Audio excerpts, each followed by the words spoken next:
Hello dear students, कैसे हो सब लोग। उम्मीद है कि सब बहुत अच्छे से होंगे। Class 10 standard math sample paper 2023 के क्वेश्चन नंबर 20 के सॉल्यूशन में हम लोग पहुंच चुके हैं। आई होप कि इससे प्रीवियस वीडियो आपने देख लिया होगा। अगर आपने इससे प्रीवियस वीडियो अभी तक नहीं देखा, साथ ही साथ आने वाले वीडियोस का सभी सॉल्यूशन आप देखना चाहते हो तो कंप्लीट प्लेलिस्ट का लिंक मिलेगा आपको डिस्क्रिप्शन में। 20 क्या है, स्टेटमेंट ए दिया हुआ है, क्या है, असर्शन है।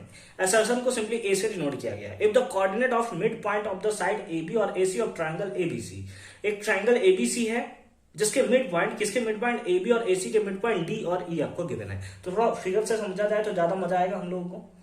लेट अस सपोज ये हमारे पास ट्राइंगल है, सपोज ये किया जा सकता है इस ट्राइंगल को ये ए है, ये बी है और ये सी है। हमें क्या बोल दिया है, mid point of side A B और ए सी। ए बी का मिड पॉइंट कौन सा होगा, ये होगा, है ना। इसका नाम दिया है इसने डी, ठीक है, डी लिख लिया।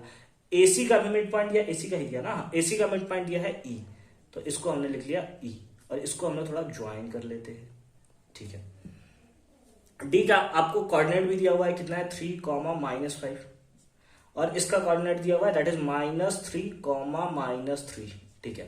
अब आगे पढ़ते हैं। Then BC equals to 20 unit और हमें BC जो दिया हुआ है वो कितना दिया है, 20 यूनिट दिया हुआ है। ये 20 यूनिट हमें दिया हुआ है, ठीक है। फिर यहां पे हमें रीजन में स्टेटमेंट आर में क्या दिया है, द लाइन ज्वाइनिंग, ये जो लाइन आपने ज्वाइन किया है किससे, mid point the two side of a triangle is parallel to the third side. ये क्या है, थर्ड साइड के पैरेलल है and equal to half of it, और इसके हाफ है। ये तो हमें निकाल कर ही पता चलेगा। हालांकि आपने क्लास 9th में मिड पॉइंट थ्योरम भी पढ़ रखा है, मिड पॉइंट थ्योरम पढ़ रखा है ना, कि अगर ये लाइन इसके पैरेलल हुआ तो ये साइड जो होता है यानी कि डीई जो होता है वो क्या होता है, हाफ होता है किसके, बीसी के, हाफ होता है बीसी के, यानी कि इसके पैरेलल वाले साइड के, ठीक है।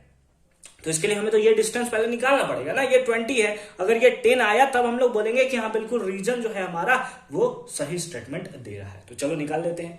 थोड़ा ऊपर कर लेता हूं मैं इसको ताकि हम लोग स्पेस बना सकें। देखो डिस्टेंस फॉर्मूला क्या होता है, डिस्टेंस फॉर्मूला याद रखा ना, कोऑर्डिनेट ज्योमेट्री, x2 - x1 का whole square plus y2 - y1 का होल स्क्वायर, ठीक है। यही होता है हमारे पास फॉर्मूला, हाँ सर यही होता है। आ जाओ, इसको मान लो x1 y1, ये हमारा क्या हो गया, x1 y1 हो गया। ये हमारा क्या हो गया, दैट इज x2 y2, क्या हो गया, x2 और y2, ठीक है।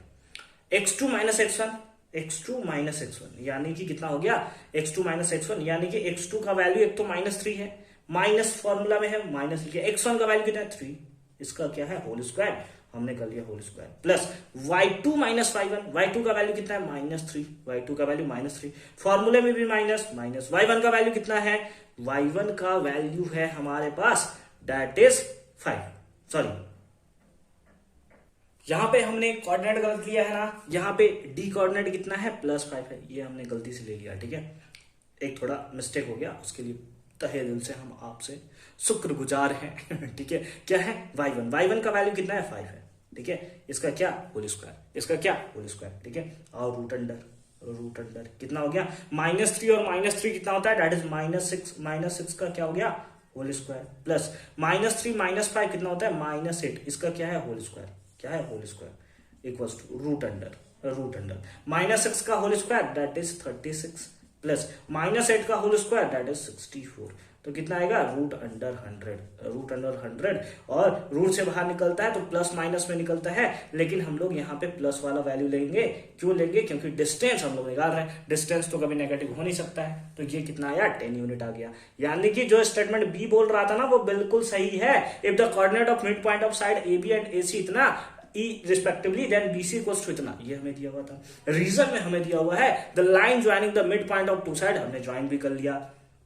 Of a triangle is parallel to the third side, इसके पैरेलल है and equal to half of it, और उसके कितना होगा, हाफ होगा। हमें मिड पॉइंट थ्योरम से पता है ना कि अगर ये दोनों मिड पॉइंट है और इस लाइन को आप ज्वाइन करोगे तो पक्का इसके पैरेलल होगा। ये स्टेटमेंट तो सही, और साथ ही साथ इसके हाफ को लेकर बोला हुआ था, तो फिर हमने हाफ भी दिखा दिया कि ये 10 यूनिट आ गया, ये 20 यूनिट आ गया। मतलब स्टेटमेंट ए भी सही, स्टेटमेंट आर भी सही, और आर जो है वो करेक्ट एक्सप्लेनेशन देता है किसका, स्टेटमेंट ए का, यानी कि option number A, statement A यानी कि असर्शन ए, असर्शन और रीजन जो है दोनों ट्रू है, और रीजन जो है करेक्ट एक्सप्लेनेशन देता है ए का। आई होप कि ये कॉन्सेप्ट आपको बहुत अच्छे तरीके से समझ में आया होगा। मिलते हैं आपसे अगले वीडियो में। यहाँ पे हमारा सेक्शन ए जो है कंप्लीट होता है। कंप्लीट लिस्ट का लिंक मिलेगा आपको डिस्क्रिप्शन में, एक बार जाकर आप जरूर चेक कर लोगे।